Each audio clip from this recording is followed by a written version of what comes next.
There are many Palestinian groups resisting the Israeli occupation, but the two most dominant parties in the Palestinian political scene are Fatah and Hamas, who don't really get along very well.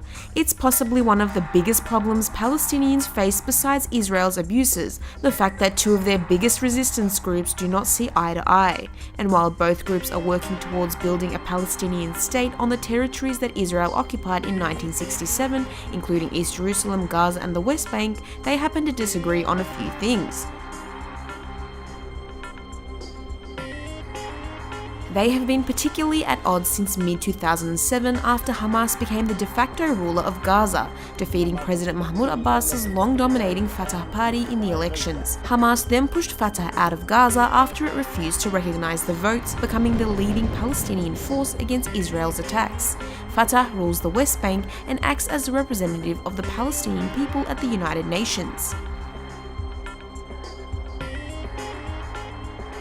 The secular movement Fatah, which was established by Yasser Arafat and his friends in 1959 and initially premised on the armed struggle to liberate historic Palestine, is now more in favor of negotiating with Israel and is not about being an armed resistance anymore. Hamas, which calls itself a Palestinian Islamic National Liberation and Resistance Movement, still uses armed resistance tactics.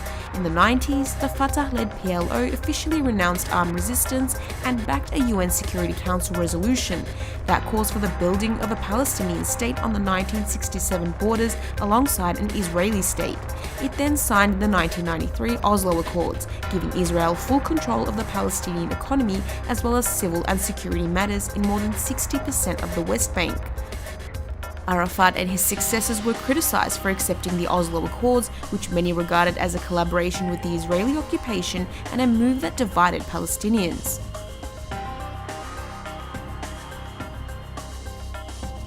Hamas does not recognize Israel and believes its establishment is entirely illegal, but just a couple of years ago it accepted the establishment of a sovereign Palestinian state on the 1967 borders. Fatah has long accepted the building of such a Palestinian state, but also recognizes Israel. And while Hamas is regarded as a terrorist organization by the US, the EU and the UK, and of course Israel, Fatah allegedly has its own skeletons. It is accused of being deeply corrupt and working for Israeli interests rather than the concerns of Palestinians.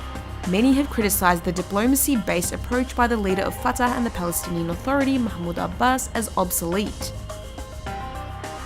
Instead of pushing for Israel to be held accountable and for boycotts, divestment, for Israel to be sanctioned, he, Abbas, embraced Israel and went down a path of negotiating with them. But regardless of their differences, young Palestinians especially think the whole system and its leadership needs an overhaul, as these groups often seem to be more interested in ruling rather than resisting the Israeli occupation, which serves as the biggest obstacle of all.